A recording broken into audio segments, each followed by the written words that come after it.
Olá, queridos, paz a todos. Amém. Tudo bem? Bom, nós vamos começar hoje uma caminhada. Serão 2 encontros, esse mês e o mês que vem. Nós vamos estudar as epístolas do apóstolo Paulo. Então, nós estamos hoje abrindo Epístolas Paulinas, volume 1. Essa é a aula de número 1. Portanto, hoje e amanhã nós vamos falar um pouco sobre Romanos e Gálatas. No próximo encontro do mês que vem, o pastor Diego vai estar aqui com vocês, ele já vai aproveitar que vai estar aqui e ele vai dar sequência então com Epístolas Paulinas, volume 2, e ele então vai estudar com vocês o restante das epístolas, né? Porque hoje e amanhã ficaremos apenas com Gálatas e Romanos e Gálatas, que principalmente Romanos, que é a epístola teologicamente falando mais consistente de Paulo.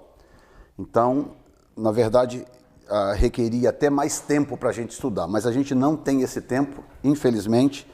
Então, o que nós vamos fazer aqui, na verdade, é um resumo para a gente poder compreender a apostila, a epístola, digamos assim, por uma visão panorâmica, não é? E os pontos principais teológicos dessa apostila. Então nós vamos orar. Pai, nós te damos graça, obrigado mais uma vez por nos permitir estar aqui juntos. Ó Deus, estudando a tua palavra, e há um propósito em tudo isto. Eu quero te louvar pela vida do apóstolo Cerqueira, ó Deus, a sua família, ó Deus, e esse ministério ao qual o Senhor tem abençoado. E ajuda-nos, ó Deus, ajuda a nossa mente, que o teu Espírito faça a fluir em nós a compreensão do que será dito aqui nesta noite, em nome de Jesus, amém. Muito bem, vamos para a página que diz a condenação e a justificação. A epístola aos Romanos já estava incluída nas principais coleções do livro do Novo Testamento, considerados canônicos. A própria Bíblia, conforme a segunda epístola de Pedro, capítulo 3, versículos 15 e 17, ao citar Romanos 2,4, prova a canonicidade deste livro, quando lhe chama de Escritura. Esse é o mais antigo pronunciamento que temos quanto à canonicidade de qualquer dos livros do Novo Testamento. Os mais famosos líderes da Igreja Antiga, como Clemente de Roma, Inácio de Antioquia, Policarpo de Esmirna, tiveram a epístola aos Romanos citada em seus escritos como prova incontestável da sua canonicidade. Antes da gente passar aqui autor e tal, que a gente só vai passar mesmo, que isso aqui é apenas uma questão de informação, autor, tema e etc., eu queria primeiro fazer uma introdução para você compreender a razão da carta aos Romanos. Por que a carta aos Romanos é a carta de Paulo mais forte no sentido de conteúdo teológico? Se você observar as demais cartas, como o próprio Gálatas, que está na sequência aqui, 1 e 2 Coríntios, e as demais, né, Filipenses, Colossenses, Tessalonicenses, etc., você vai perceber que elas são bem eclesiásticas. Você vai observar que a linguagem de Paulo nessas cartas é muito mais uma linguagem pastoral.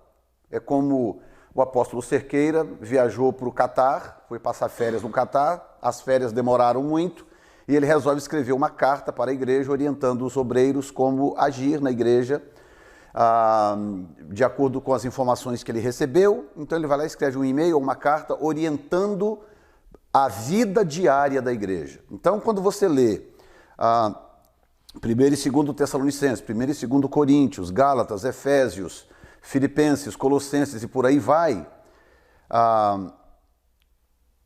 lógico, não citando as pastorais, né, 1 e 2 Timóteo e Tito, você encontra uma linguagem pastoral. É o apóstolo pastor preocupado com o corpo da igreja, com a harmonia da igreja, com o bem-estar da igreja para a qual ele estava escrevendo. Então, cada carta tem uma característica, né?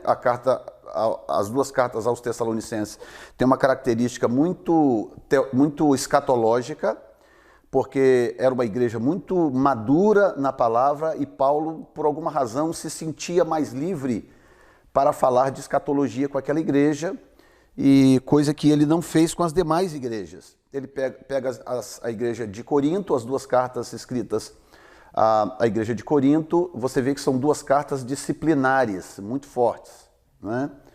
E foi a igreja para a qual ele mais escreveu. Tem uma carta perdida, que seria a primeira carta aos Coríntios, essa carta se perdeu, e tem uma quarta carta, que seria, uma quarta carta que não foi considerada canônica. Então nós teríamos, é só um negocinho da internet que caiu ali, mas está tranquilo, pode deixar ali.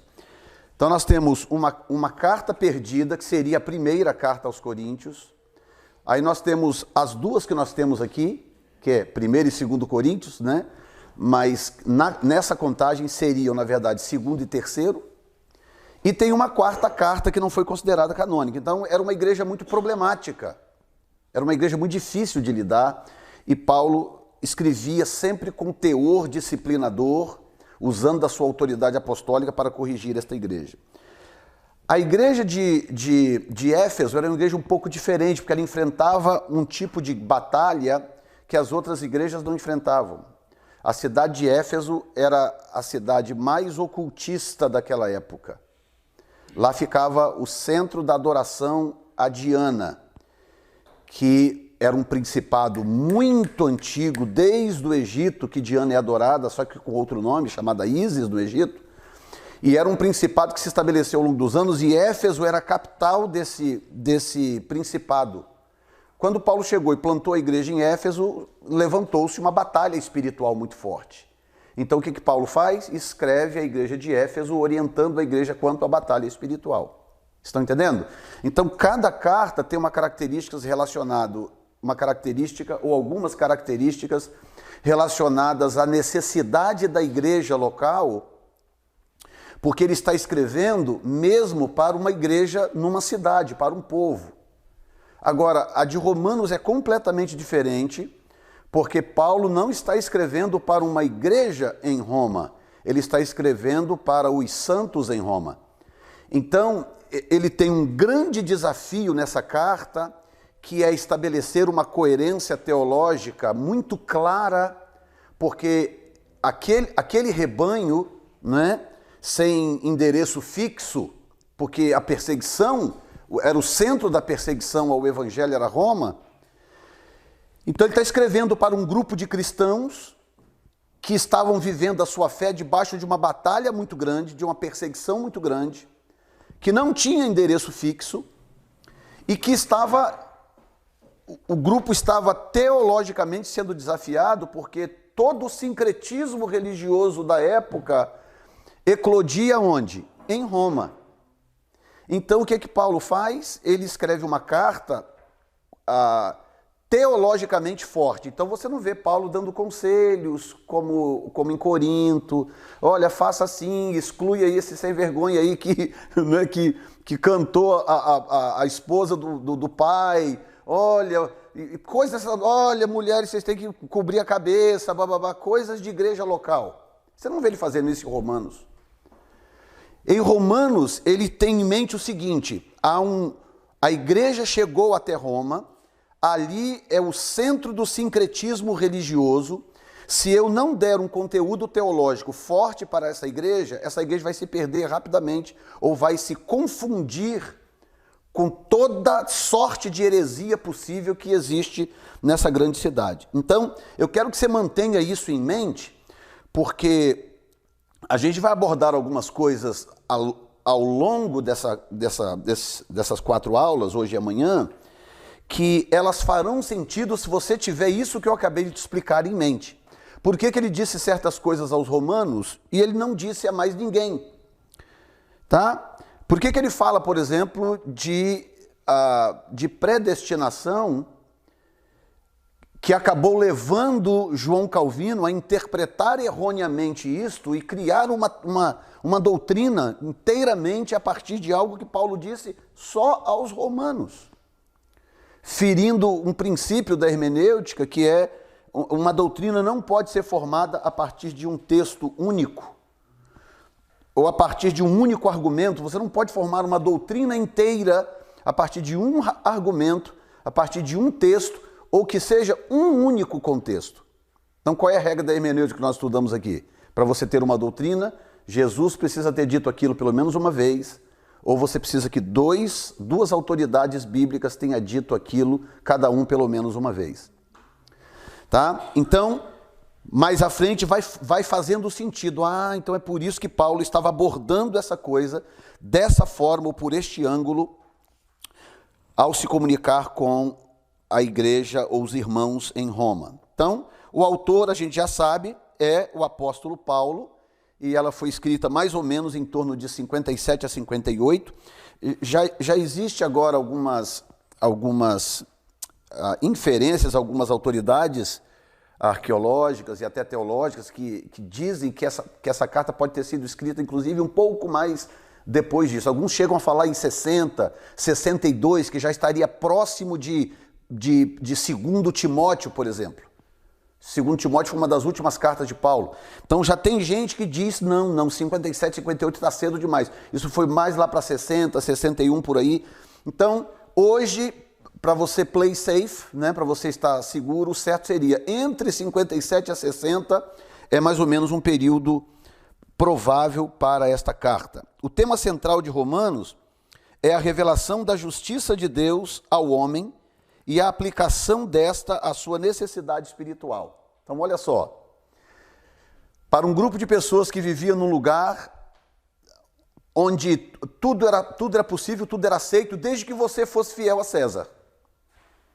Se você fosse fiel a César, ninguém queria saber o que você fazia, a quem você adorava, que tipo de culto você prestava para quem.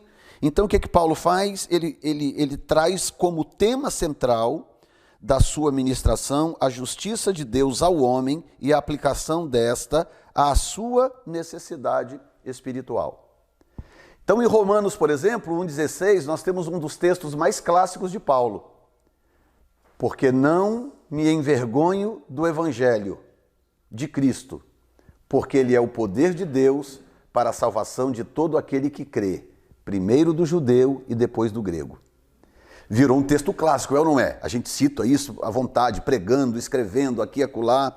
Por quê? Porque ele está deixando claro que ele está apresentando uma mensagem que ele mesmo diz depois em outro lugar, que para os que se perdem é loucura, né? O evangelho é loucura para os que se perdem, porque é uma mensagem bem esdrúxula, pensa comigo. Pensa agora com uma mente não cristã, se o evangelho não é uma mensagem esdrúxula, maluca, louca. Uma virgem que fica grávida sem que nenhum homem tenha tocado nela, e o bebê que está dentro dela, ela diz que é o filho de Deus, esse bebê nasce, ele é igualzinho a todos os bebês do mundo, mas a mulher diz que aquele bebê entrou ali no ventre dela por uma ação do Espírito Santo e que aquele bebê é Deus. Aí aquele bebê que é Deus encarnado, cresce como um homem normal, faz um monte de milagres, faz coisas malucas, anda sobre o mar, conversa com o vento, morre, ressuscita e é assunto aos céus. Mas tem uma informação paralela, existe uma informação paralela a essa que nós entendemos. O Império Romano tinha uma outra versão. O Estado judaico tinha uma outra versão. Os fariseus e saduceus, eles tinham uma outra versão. Não, o cara era um maluco, ele era um falso profeta que vivia por aí enganando o povo. Nós matamos ele crucificamos e os discípulos foram lá e roubaram o corpo. Então nós temos essas duas vertentes correndo paralelamente. Um chega aqui e fala, olha, Jesus é Deus, olha, ele ressuscitou, ele foi assunto aos céus. Aí tem um outro sentado lá que é tipo, fala, que nada, eu conheço essa história, isso é mentira. Eles mataram o cara e foram lá e roubaram o corpo do cara para dizer que o cara ressuscitou. Então tinha duas histórias correndo paralelamente. Aí por que Paulo diz, olha, eu não tenho vergonha do evangelho de Cristo, porque ele é o poder de Deus para a salvação de todo aquele que crê. Basicamente ele estava fazendo o que nós temos que fazer hoje, que nós estamos vivendo numa época em que defender o evangelho hoje é loucura. Defender o evangelho numa era do politicamente correto é loucura. Por isso que eu estava lendo uma previsão esses dias a respeito dos Estados Unidos da América, não deve ser muito diferente em relação ao Brasil, que ainda bem que você está sentado. Escuta essa, apóstolo. A previsão da revista Pius é que, mais ou menos em 10, 15 anos, nós teremos nada menos, nada mais do que 50% do povo evangélico americano aceitando o homossexualismo como algo natural e dentro da igreja, inclusive lideranças, líderes homossexuais, etc. Em 10 a 15 anos, nós teremos 50% da igreja nesse país, que é o país mais evangélico do mundo, aceitando o homossexualismo, que até pouco tempo atrás era visto pelo mundo inteiro como uma aberração, chegou a um ponto da forçação de barra do politicamente correto, chegou a um ponto em que metade da igreja estará dizendo, não, está tranquilo, é ok, as pessoas nascem a si mesmo, está tudo ok. E vão aceitar pastores, líderes de louvor, músicos, obreiros, casados com pessoas do mesmo sexo e etc. Então, hoje, para você falar do evangelho, o que o evangelho realmente representa, não é sair por aí julgando as pessoas, é falar o evangelho. O que o evangelho diz? Para isso você precisa ter coragem, você tem que ter coragem. Eu não tenho vergonha do evangelho de Cristo, eu não tenho vergonha, ele é o poder de Deus. Então Paulo estava enfrentando naquela época, na sua era, algo muito parecido com o que nós estamos vivendo hoje. Então a igreja em Roma, como essa epístola foi escrita para os romanos, não poderíamos deixar de comentar sobre a igreja em Roma. A história eclesiástica nos registra o nome do fundador desta igreja. Não registra o nome do fundador desta igreja, porque ela foi fundada, na verdade, por peregrinos, pessoas que estavam fugindo para salvar suas vidas. Existem tradições que vinculam a origem aos nomes do apóstolo Pedro e Paulo. De modo contrário, a tradição católica romana, a igreja de Roma, não foi fundada por Pedro, nem por qualquer outro apóstolo. E essa versão da tradição romana, ela é mais confiável. Porque, por exemplo, quando Paulo escreveu a carta aos romanos, ele não tinha estado em Roma ainda, não há registro de Paulo chegando a Roma antes dele escrever a carta. Então ela provavelmente foi iniciada por convertidos de Paulo, provenientes da Macedônia e da Ásia, bem como pelos judeus e prosélitos convertidos no dia de Pentecostes. Nesta epístola, Paulo afirma que muitas vezes planejou ir até Roma para ali pregar o evangelho, mas que até então fora impedido. Então, nós estamos falando do capítulo 1 ainda. Se você puder abrir comigo.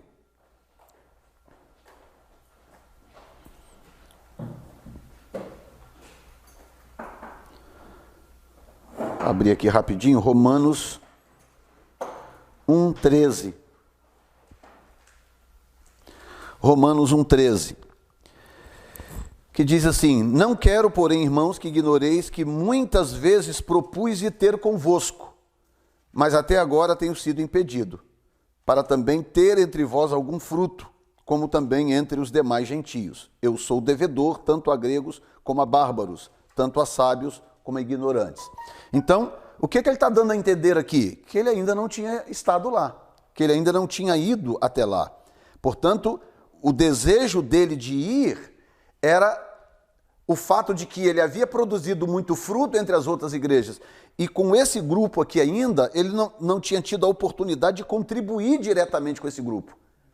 Mesmo que esse grupo fosse uma igreja crescente, porque chegou a um ponto em que a igreja de Roma foi uma das igrejas que mais crescia no período primitivo, no início da história da igreja, exatamente por causa da fuga. Então, é mais ou menos aquela história, sabe? Quando você assiste aqueles filmes que o indivíduo se esconde debaixo das barbas de quem está procurando, não é? O cara vai e se esconde no prédio ao lado do departamento de polícia, né? Aí procura na cidade inteira, menos ali. É mais ou menos isso. Eles fugiam para Roma porque eles estavam muito... Primeiro que a cidade romana tinha regras muito sérias, né? Roma era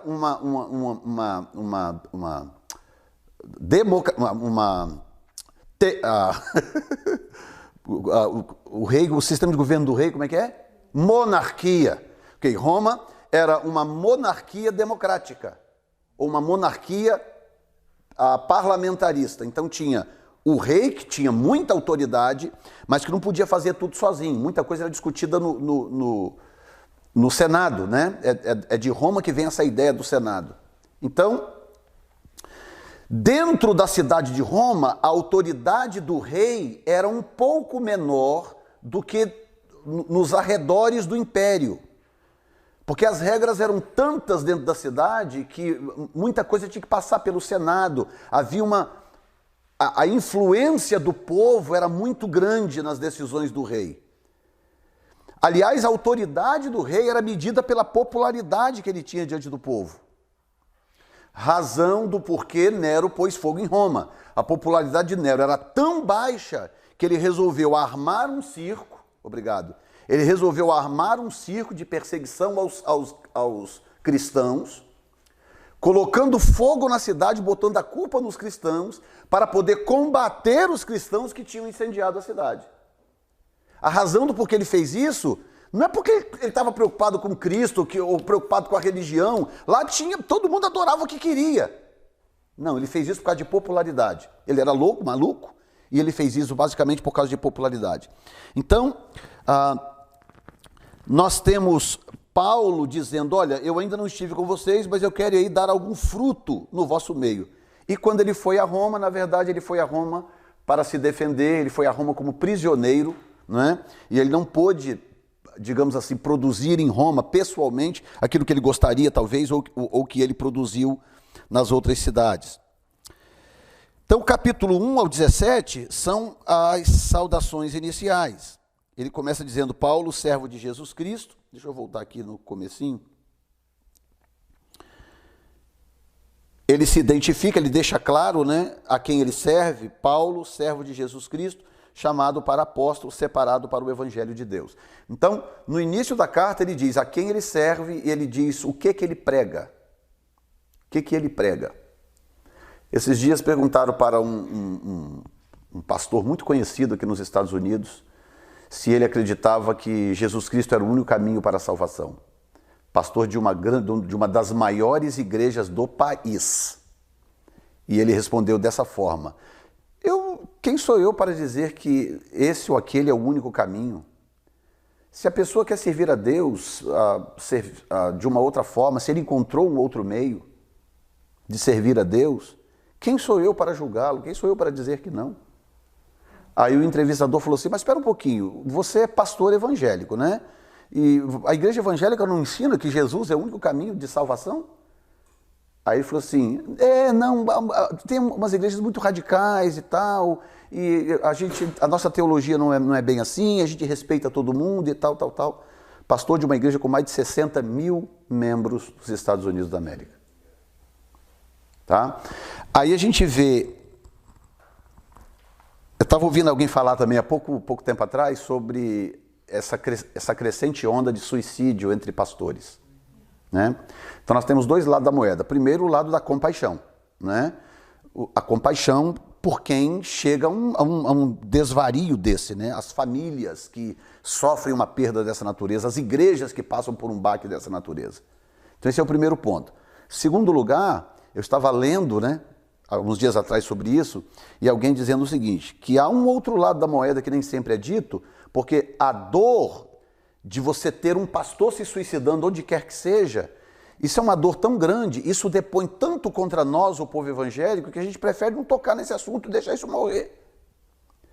Aí a pessoa diz assim, mas tem um outro lado da moeda, tem the ugly truth, né? Era em inglês o artigo dizendo assim, que é o fato de que a liderança evangélica, boa parte da liderança evangélica está se afastando de tal forma de Deus e da Bíblia Sagrada que pastorear uma igreja se torna um fardo tão pesado que eles não dão conta de carregar.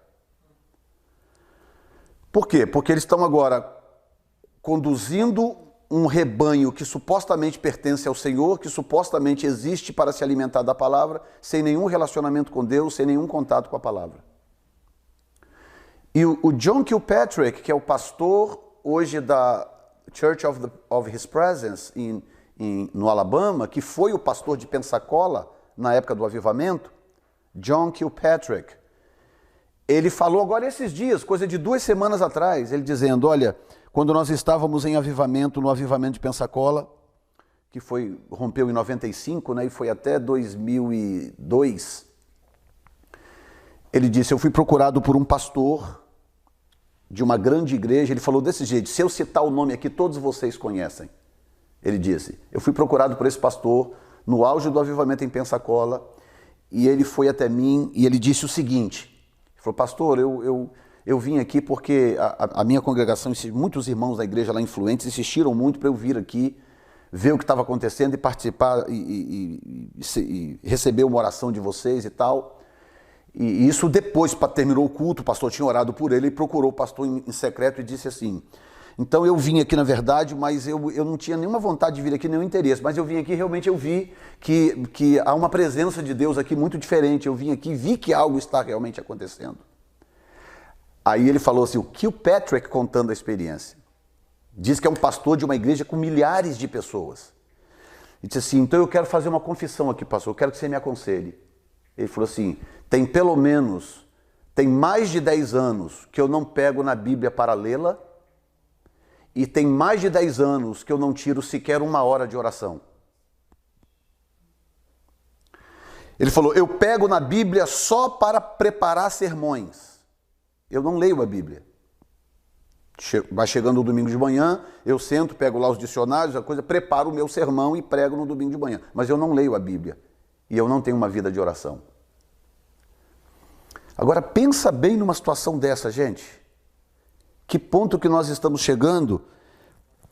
Quando você vê Paulo abrindo uma carta dessa, escrevendo uma carta dessa para o povo que estava no centro do império, sendo que ele próprio já estava em perseguição, se isso aqui é em torno de 60 mais ou menos, 57 a 60, considerar que ele tem cartas muito mais novas, né, como 1º e 2º Tessalonicenses, que ele já tinha sofrido, por exemplo, o ataque de Damasco, ele já tinha sofrido o ataque, quase morreu em Damasco, quase morreu em Jerusalém, depois quase morreu em Listra, depois quase morreu em Tessalônica. Então, diante de tudo isto, Paulo está agora por volta do ano 57, 8 a 60, ele está se apresentando para um grupo que está em Roma e ele está dizendo, eu sou servo de Jesus Cristo, eu fui chamado para ser apóstolo e eu prego o evangelho. A minha mensagem é esta, o meu chamado é este e o meu Senhor é este. Por isso que ele disse, né? Quando ele está no final da sua carreira, ele diz para Timóteo, olha, eu guardei a minha fé, encerrei a minha carreira e guardei a minha fé. Cheguei ao final, Timóteo, estou encerrando aqui, daqui eu só saio para morrer dessa prisão, mas eu encerrei a minha carreira e guardei a minha fé. Quer dizer, não houve nenhuma alteração durante todo esse percurso, até o dia da sua morte, nas convicções de Paulo, muito menos na sua mensagem. E escute bem o que eu vou te dizer. Escute bem, nós está chegando o momento, e eu não estou falando para daqui a 50, 60 anos. Eu estou falando para daqui a pouco tempo, 10, 15, 20 anos que seja. Nós estamos chegando ao momento em que afirmar essas coisas que estão aqui e dizer que isso aqui é verdade vai ser um grande desafio. Não sei se vocês estão acompanhando a pré-campanha política americana, mas tem um pré-candidato chamado Beto, né, que é Beto, né? Beto, que ele está dizendo o seguinte, que se ele for eleito, ele vai proibir algumas coisas que estão escritas na Bíblia, ele vai proibir pregar algumas coisas que estão escritas na Bíblia, e ele vai ele vai cobrar imposto das igrejas. Toda igreja que se recusar a fazer casamento homossexual vai perder o 501c3, o direito de isenção de imposto, e vai receber uma multa do governo toda vez que ela disser não para um casal homossexual para casamento. Perde a isenção e vai receber uma multa financeira. Agora, você conhece uma comunidade mais organizada do que a LGBT? Você conhece alguma? Você imagina se um negócio desse vira lei Sabe o que esse povo vai fazer? Eles vão se organizar, eles vão começar a bater na porta de todas as igrejas pedindo casamento. Por quê? Você vai dizer não, não é verdade? Disse não, você perde a isenção e recebe uma multa. Vem outro casal, não, a isenção você já perdeu, outra multa. Vem outro casal, não, outra multa. Chega um ponto que você não dá conta de ficar com as portas abertas. Está entendendo? E ele não é o único com esse tipo de mentalidade, a ponto do Franklin Graham, o filho do Billy Graham, emitir uma nota poucos dias atrás, dizendo assim: façam o que quiserem, eu não me ajoelharei diante do altar LGBT. Então nós estamos falando de coisa de 20, 30 anos, não. Nós estamos falando talvez das próximas eleições. Se o Trump não for reeleito agora... Não, mas eu vi ontem uma entrevista que esse homossexual, que ele é casado com um homem, já é casado com um homem, esse seu favorito, ele é um forte candidato para combater, para vir contra o Trump. Sim. E inclusive, repórteres brasileiros que moram aqui nos Estados Unidos disseram ontem que vão votar nele. São três possíveis, né? A Kamala Harris, aquela de Massachusetts, Elizabeth Warren e esse Beto. São três possíveis candidatos. E ele é mais forte para combater o Trump, que foi falado. Entendeu? Então, para você ter uma ideia de como que a coisa está caminhando, nós estamos chegando a um ponto em que dizer algo tão simples como isso aqui que Paulo disse pode te colocar em trouble muito em breve, tá? E aí a minha fé e a sua fé será testada duramente. Em seguida, ele fala, nessa parte da introdução, não é? Ele chega no texto tema, na página seguinte, página 12, ele fala sobre o texto tema, né? No versículo 15, ele fala: de modo que, quanto está em mim, estou pronto para anunciar o evangelho também a vós que estáis em Roma.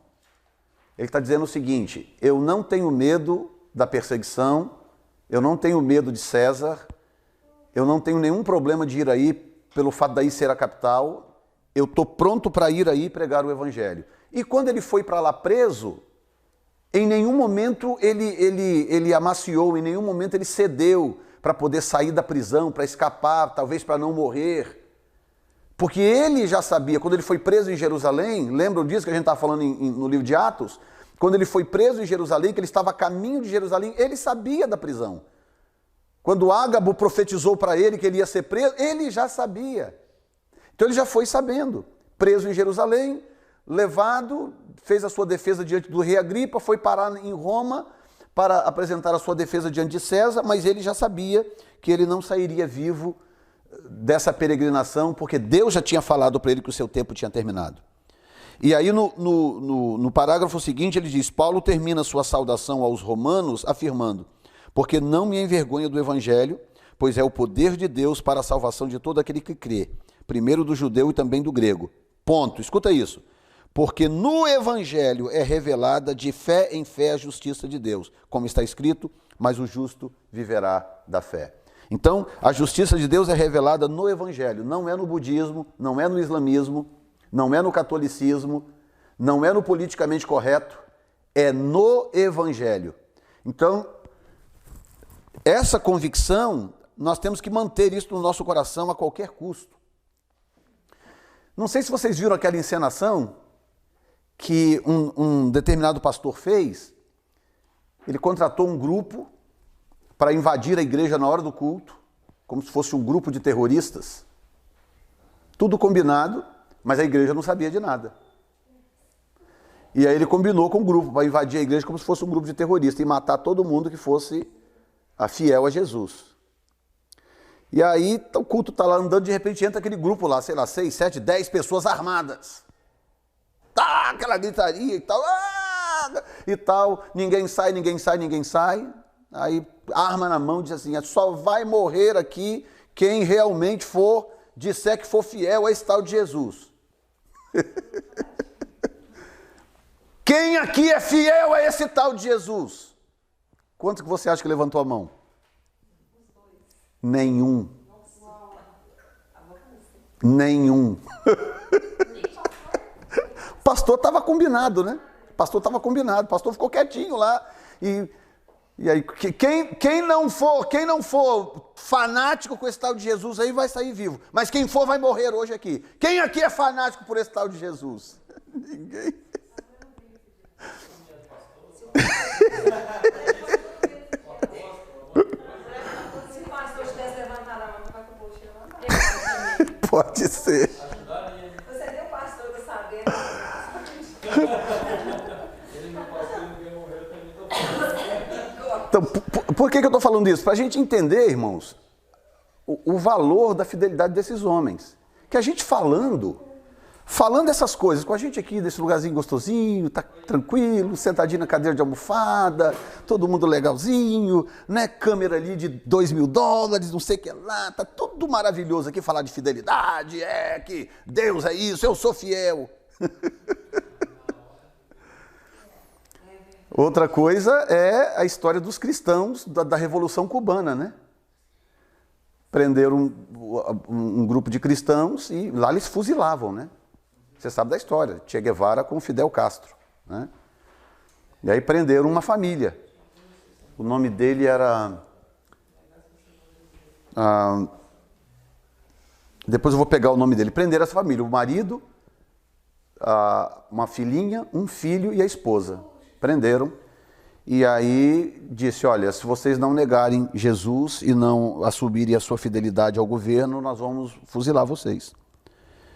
E não vou negar, não vou negar, não vou negar. E aí o cara, pela janela, o cara preso lá dentro, ele e a família, olhando pela janela, foram lá e pegaram a mulher, levaram, botaram no paredão e perguntaram para ela, você nega ou não nega esse Jesus?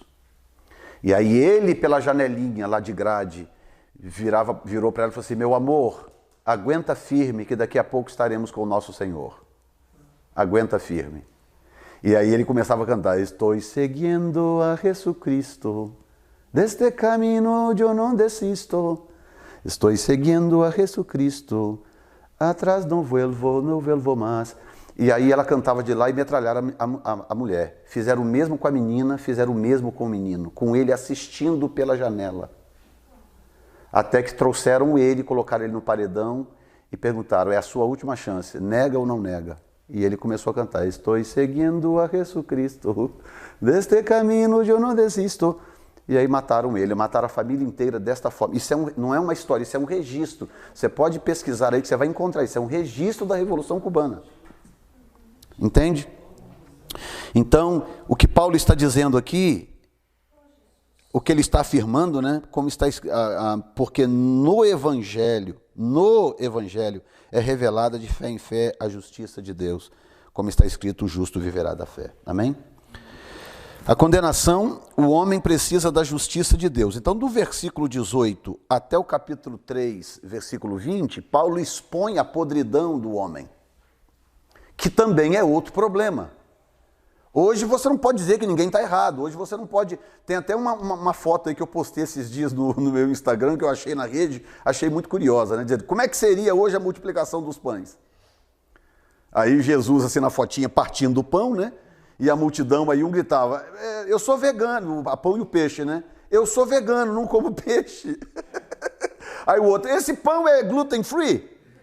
Aí o outro, mas não sei o quê, eu só como integral e tal. A multidãozinha, cada um reclamando de uma coisa, né? Dizendo, como seria a multiplicação dos pães hoje? Qual o tipo de peixe? Que tipo de peixe é esse? Você está entendendo? Então, o que Paulo faz do versículo 18 para frente, ele diz umas coisas tão absurdas. Ele expõe a podridão do homem, do pecado humano, do pecado do homem, sem nenhum problema, nenhuma dificuldade. E você tem que dizer algumas coisas. E o movimento LGBT, por exemplo, eles usam um chavão. Eles usam o amor como chavão. Então, eles dizem, mas como o amor não pode ser ilegal? O amor é algo legal. Então, eles desviam o foco do problema e põem o foco no lugar errado. para poder coibir o seu argumento. Eles falam assim que não existe forma de amar, né? Que o amor... Toda forma de amar é legal. Igual uma reportagem que o Fantástico fez há um tempo atrás aí com uns artistas da Globo, dois caras que são casados, né? E que adotaram, aliás, adotaram não, eles encomendaram um filho de proveta, né? Acho que 2, na verdade. Cada um cedeu um esperma e alugaram uma barriga de aluguel e fizeram 2 filhos. E aí a Globo vai lá e expõe aquilo no horário nobre. Que coisa linda, olha só, é uma família, é uma família. Aí um deles falou assim, não, tentando usar como argumento o fato de que existem aqueles que têm preconceito, né? Porque, na verdade, eu, pelo menos, eu não tenho preconceito. Você vive a sua vida do jeito que você quiser. Agora, não me impeça de dizer também o que eu creio, o que eu entendo ser verdade. Não é? O fato de eu e você dizermos o que nós cremos ser a verdade não significa que nós temos preconceito com a pessoa. Não, eu apenas creio dessa forma, porque esta é a minha religião, eu creio desta forma e paciência. Se você quiser continuar vivendo do jeito que você quer viver, paciência, nós vamos seguir vivendo juntos no mesmo planeta, mas cada um crendo naquilo que realmente acredita, né? Então, o que Paulo faz daqui para frente, do versículo 18, ele começa a dizer, no versículo 18, falando sobre idolatria e depravação dos gentios, ele diz, porque do céu se manifesta a ira de Deus sobre toda a impiedade e injustiça dos homens que detêm a verdade e a injustiça. Pensa bem, esse versículo hoje, se você disser um versículo desse aqui na televisão hoje, pensou? Porque do céu se manifesta a ira de Deus sobre toda a impiedade e injustiça dos homens que detêm a verdade e a injustiça, porquanto o que de Deus se pode conhecer, nele se manifesta, porque Deus lhe o manifestou. Aí vai falar de depravação, tudo aquilo que as pessoas hoje querem que seja normal, pasmem o que eu vou dizer para vocês, talvez vocês saibam.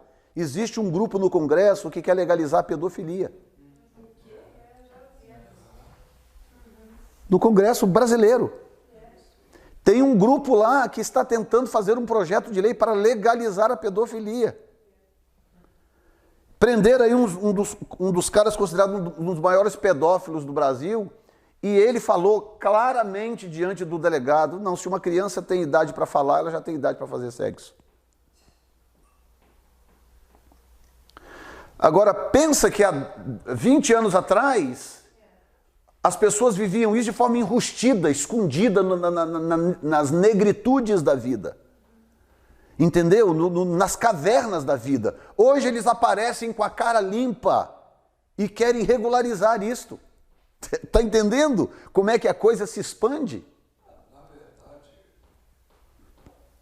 essa origem vem de lá dos maçaras que se casam com meninas de 6, 7, 8 anos de idade, as meninas com 11 anos são mães.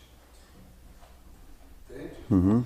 Então eu acho que essas coisas também têm muito a ver com essa influência espiritual que vem dessas culturas e acabam invadindo o nosso país, invadiu o nosso país de uma forma tão avassaladora que hoje, isso é o que você está dizendo aí, o Congresso hoje tem um grupo que quer que isso se torne normal na sociedade. Você já pensou? E eu vou dizer para vocês, nós vamos chegar a esse ponto. Eu não sei se eu e você aqui estaremos vivos para ver, mas acredite, vamos chegar a esse ponto, porque isso já acontece em países islâmicos, por exemplo. Isso já acontece, isso já é normal em alguns países. Não está muito longe disso ser normal em países ocidentais também. De um dia isso se tornar normal aqui, no Brasil, em outros lugares. Está me entendendo? Então, muito sério, muito sério. É o tipo da coisa que não dá realmente para brincar. A nossa fé está sendo duramente testada e a coisa tende a piorar. Essa é a verdade, tá? Portanto, temos que renovar a nossa confiança nele e continuar crendo que ele é Deus e que vale a pena, amém? Na página 13 ainda, diz assim, Paulo continua logo em cima aí, falando sobre os gentios pagãos que se tornaram culpados e idólatras, exatamente por rejeitarem a revelação de Deus e que por isso estavam experimentando a ira do Senhor. A revelação de Deus é dada a todos os homens e vem de duas fontes de conhecimento, desde o princípio do mundo, da consciência e da natureza. Porquanto, versos 19 e 20, porquanto o que de Deus se pode conhecer, nele se manifesta, porque Deus lhe o manifestou, pois os seus atributos invisíveis, o seu eterno poder e divindade são claramente vistos desde a criação do mundo, sendo percebidos mediante as coisas criadas, de modo que eles são inexcusáveis. Inexcusáveis. Você pode conversar com qualquer ex-homossexual, ou travesti, ou seja lá o que for, que tenha se convertido e que realmente tenha deixado a prática do pecado. Você pode conversar com qualquer um deles, ou ouvir o testemunho de qualquer um deles, que todos eles vão dizer que enquanto eles viviam naquela prática, eles tinham convicção que estavam errados. Convicção. Só que hoje, muitos têm medo de dizer, de reconhecer que há algum problema ou que há algum erro, por causa da pressão da militância LGBT. Existe uma pressão tão grande da militância para coagir psicólogos, coagir psicanalistas, coagir líderes religiosos e para coagir os próprios homossexuais que têm vontade de sair desse tipo de vida. É uma pressão que você não tem noção. Não é doença. E ninguém nasce dessa forma, não é genético, está provado. Inclusive saiu agora há pouco tempo atrás, o Silas botou a boca no trombone aí, saiu agora há pouco tempo atrás uma pesquisa muito bem feita, imensa, uma pesquisa bem detalhada, dizendo de forma cabal que realmente não existe gene homossexual, não existe qualquer informação que confirme que a pessoa nasça homossexual. Só que a gente já sabia disso, né? Mas eles precisavam dessa pesquisa. E como que fica o caso quando a criança nasce, tipo, com Não, dois sexos? hermafrodita é outra história. Aí é um problema congênito, físico, né? É diferente da opção sexual que a pessoa faz ao longo da vida, a partir ou devido a uma série de problemas, que não é tão simples também definir. A gente sabe que não é doença e a gente sabe que não é genético. Mas isso não significa que seja simples dizer por que aquilo acontece. Porque o psiquismo humano é tão complexo que não dá para botar a agulha e dizer essa é a razão. As razões são diversas. Mas o caso do hermafroditismo, que são as anomalias físicas, isso aí é uma outra história, né? A pessoa que nasce com um problema dessa natureza, a solução é fazer um exame cromossômico para descobrir se ela é masculino ou feminino. Entendeu? Uma vez descoberta, vai lá e faz a cirurgia e ela permanece como realmente a sua genética é. Entendeu? É muito mais fácil resolver do que o outro caso.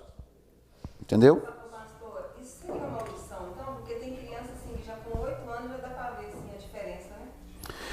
Parece que já entende assim. Não, maldição é anyway, entendeu? Assim, não nasce com isso, né? A criança não nasce sendo gay. Mas tipo assim, mas desde pequeno, tem criança que você já olha e você fala assim, nossa, tem um jeito. Sim, é o que eu estou dizendo. Maldição, no sentido amplo da palavra, é anyway. Mas a palavra maldição não define a causa. Entendeu? Não vem de família? Então, mas a palavra maldição aí não define a origem, a causa, né? Nós, como cristãos, entendemos como uma maldição porque isso é um problema, isso é um desvio, isso não é normal, tá? Agora, a causa não é uma única coisa. Podem ser questões diversas. Pode ser um abuso na infância, pode ser uma mãe super dominadora com o pai omisso, pode ser um pai agressivo, abusador, pode ter uma série de fatores que pode desencadear isto, entendeu? Porque a coisa está no psiquismo, né? É no psiquismo que está a origem de tudo, das nossas mazelas, né? Não só disso, mas qualquer outra mazela que a gente tenha e qualquer neurose que se tenha, qualquer coisa, vem tudo do psiquismo. Por causa da queda. Agora, se a gente for puxar a linha até lá no final, é por causa da queda. O homem se desintegrou. O homem não é mais integral como ele era no Jardim do Éden. Ele se desintegrou. E nessa desintegração abriu-se a porta para todo tipo de neurose, psicose e por aí vai. Porque eu conheço um rapaz que hoje ele é cristão, ele já teve a prática do homossexualismo e hoje ele é convertido. E ele falou pra gente assim, ele já orou, já pediu a Deus para libertar e falou assim, eu vou morrer com isso dentro de mim. Uhum. Porque eu quero ver Deus, eu quero ir pro céu. Mas ele falou, mas Deus não arrancou isso de mim. Uhum. É uma coisa que eu renuncio todo dia. Uhum. Eu decidi renunciar aos meus desejos, mas assim, ele disse que já orou, jejuou, já pediu de tudo e ele continua com esse sentimento. Então, porque dizer dessa forma, porque não se trata de uma questão simplesmente espiritual. Vou expulsar o demônio de homossexualismo da pessoa. Não é tão simples assim, é isso que eu estou dizendo. Não é tão simples assim, entendeu? O psiquismo humano é mais complexo do que a Amazônia inteira. Então, o psiquismo humano é algo muito complexo. É um labirinto que você não consegue encontrar o caminho, o princípio, o meio e o fim. Então, o que pode acontecer dentro desse labirinto, que é o psiquismo humano, é quase que infinito as mazelas, as neuroses que podem brotar dessa desintegração do homem, é quase que irreconhecível. Por exemplo, a psicologia ou a psicanálise, Freud, que é o pai da psicanálise, ele delineou algumas neuroses. Mas depois que ele morreu, meu Deus, já surgiram tantas outras. Tantas outras. O livro de psiquiatria que define, que classifica as neuroses e as psicoses, ele já foi reformulado dezenas de vezes. Ele é mais grosso do que uma Bíblia. Entendeu? Porque o homem, essa desintegração continua acontecendo. Então é muito complicado isso. Não é tão simples quanto a gente pensa, entendeu? Um dos caminhos de tratar é o caminho da psicologia e da psicanálise. Mas os militantes LGBT não deixam. Os psicólogos são processados no Brasil.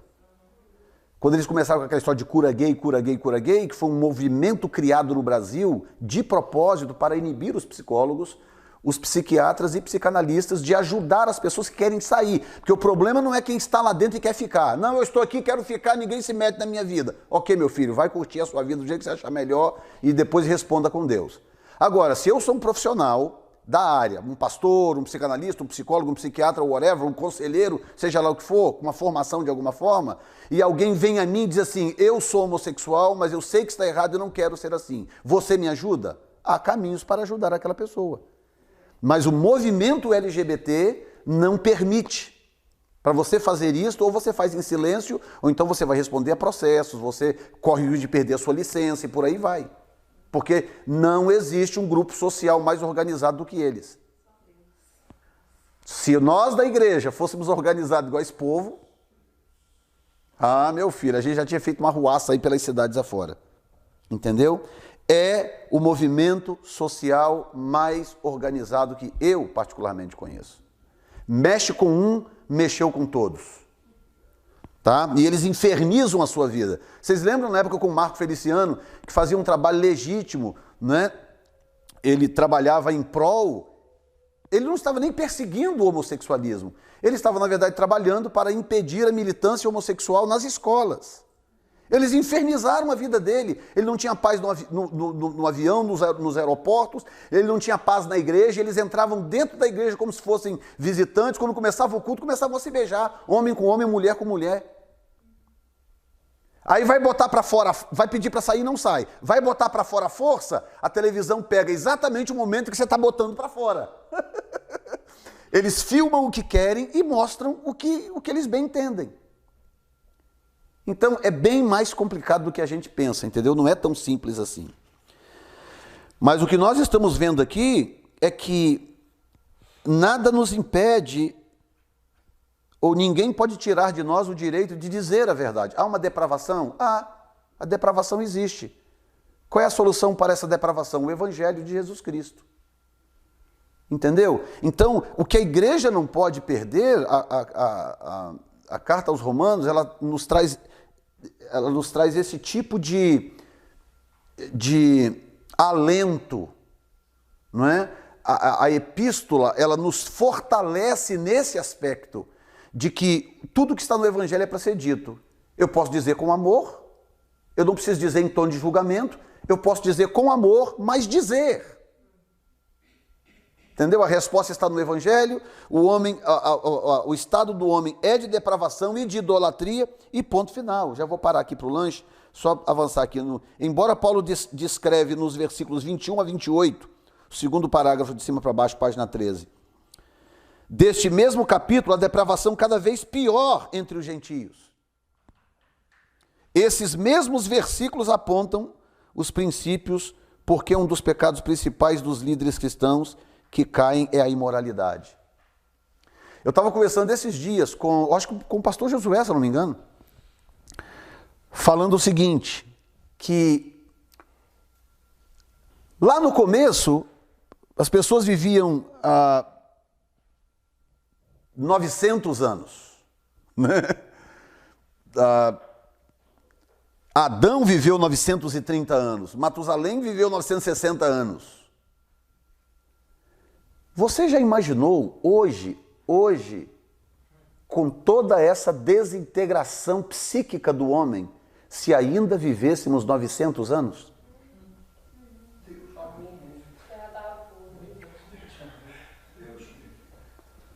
As pessoas não estão aguentando viver 50, 60, 70, elas estão se matando, porque 60, 70, 80 está demais. Elas não dão conta. Inclusive líderes religiosos, pessoas que se dizem cristãs, pessoas que deveriam ser saudáveis espiritualmente, elas estão se suicidando. Agora procura um registro lá no livro de Gênesis de alguém se suicidando antes dos 800 anos. Então, o que Paulo está mostrando aqui, segundo o autor da revista, é que o que está acontecendo é uma piora. A coisa está avançando num declive muito acentuado. Está piorando a situação. Piorando. O homem está se tornando cada vez mais desintegrado. E desintegrado em todos os sentidos. Não só desintegrado interiormente, desintegrado socialmente também. Nós que somos aí quase da velha guarda, né? Eu lembro, gente, igreja 30, 40 anos atrás, está ali o pastor Josué que sabe que pastoreou junto comigo no Brasil. Uma igreja, gente, hoje eu peno para pastorear uma igreja com 50 pessoas.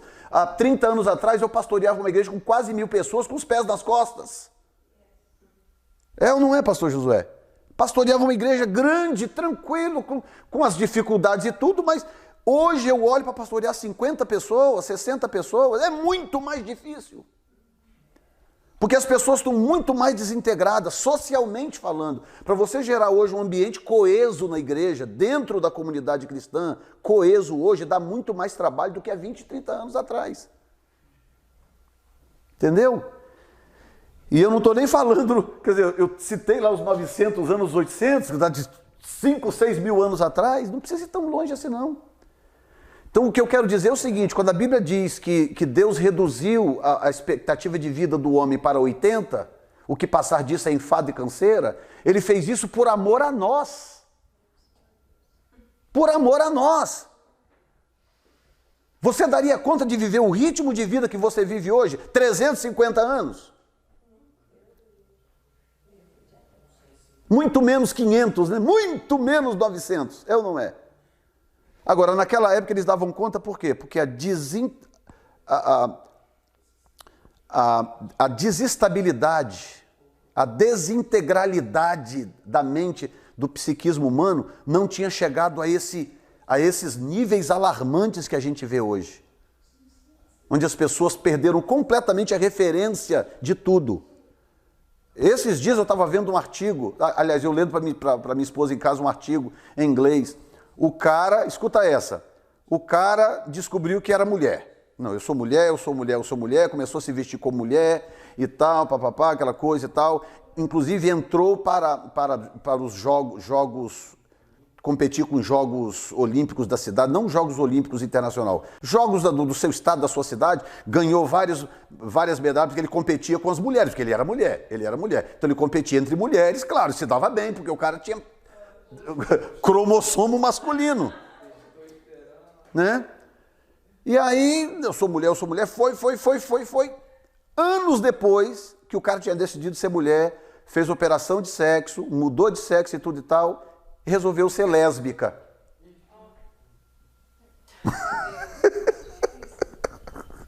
Agora...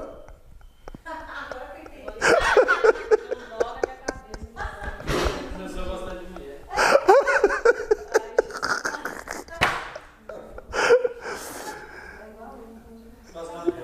Você está entendendo a dimensão do problema?